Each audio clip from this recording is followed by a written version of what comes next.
Corona virus की दूसरी लहर बेहद खतरनाक है। इस बार ये सीधे फेफड़े तक पहुंच रही है। लोगों को जब तक पता चले कि वो कोविड-19 का शिकार हो गए, तब तक काफ़ी देर हो चुकी होती है।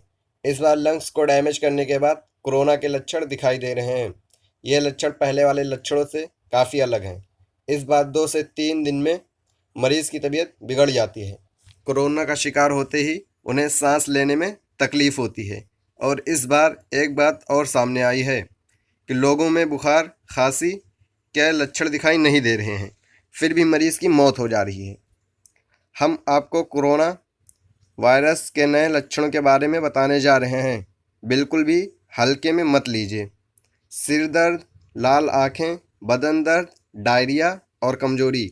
अगर आपके शरीर में इन नए लक्षणों का दिखना शुरू हो गया है, तो आपको सचेत होने की ज़रूरत है। घबराएं नहीं, सही समय पर इलाज करवाएं।